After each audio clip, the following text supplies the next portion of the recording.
পাকিস্তান শাসিত কাশ্মীরের রাওয়ালাকোটে নিরাপত্তা বাহিনীর অভিযানের পর নতুন করে সহিংসতার ঘটনা ঘটেছে। স্থানীয় গণমাধ্যম এবং বিভিন্ন প্রতিবেদনের তথ্য অনুযায়ী সংঘর্ষ চলাকালে নিরাপত্তা বাহিনীর গুলিতে অন্তত ৬ বেসামরিক ব্যক্তি নিহত হয়েছেন। এই ঘটনার পর অঞ্চল জুড়ে উত্তেজনা আরও বেড়েছে। প্রতিবেদন অনুযায়ী রাওয়ালাকোটের নিউ বাস টার্মিনাল এবং আশপাশের এলাকায় নিরাপত্তা বাহিনীর সঙ্গে স্থানীয় বাসিন্দাদের সংঘর্ষের এক পর্যায়ে গুলি চালানো হয়। বসুন্ধরা টিস্যু অশুদ্ধতার বিরুদ্ধে এক বিন্দুও ছাড় নয়।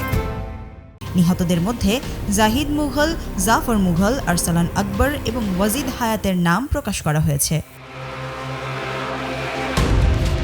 এর একদিন আগে যুক্তরাষ্ট্রের ওয়াশিংটনে হোয়াইট হাউসের সামনে পাকিস্তান শাসিত কাশ্মীরের প্রবাসীরা বিক্ষোভ করেন। তাদের দাবি, ওই অঞ্চলে মানবিক পরিস্থিতির অবনতি ঘটছে। বিক্ষোভকারীরা বেসামরিক এলাকায় সেনা উপস্থিতি প্রত্যাহার, ইন্টারনেট সেবা পুনরায় চালু এবং ক্ষতিগ্রস্তদের কাছে মানবিক সহায়তা পৌঁছে দেওয়ার আহ্বান জানান।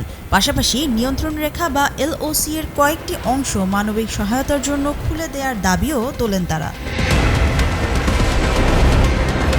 এদিকে ২০২৫ সালে প্রকাশিত একটি গবেষণার তথ্য তুলে ধরে এনডিটিভির প্রতিবেদনে বলা হয়েছে, পাকিস্তান শাসিত কাশ্মীরে উল্লেখযোগ্য অংশের মানুষ কৃষি এবং পশুপালনের উপর নির্ভরশীল হলেও খাদ্য নিরাপত্তাহীনতা, অপুষ্টি এবং স্বাস্থ্যসেবার সংকট এখনও বড় চ্যালেঞ্জ হয়ে রয়ে গেছে। মঙ্গলবার এক বিবৃতিতে ভারতের পররাষ্ট্র মন্ত্রণালয় এই সংঘর্ষের জন্য পাকিস্তানের নীতিকে দায়ী করে। মন্ত্রণালয় মুখপাত্র রণধীর জয়সওয়াল অভিযোগ করেন, মৌলিক অধিকার হরণ, পুলিশি দমন, ইন্টারনেট বন্ধ এবং বেসামরিক মানুষের বিরুদ্ধে বল প্রয়োগের কারণেই এমন পরিস্থিতির সৃষ্টি হয়েছে। পাশাপাশি বেসামরিক জনগণের উপর দমন-পীড়নের জন্য পাকিস্তানকে জবাবদিহির আওতায় আনার আহ্বান জানায় ভারত।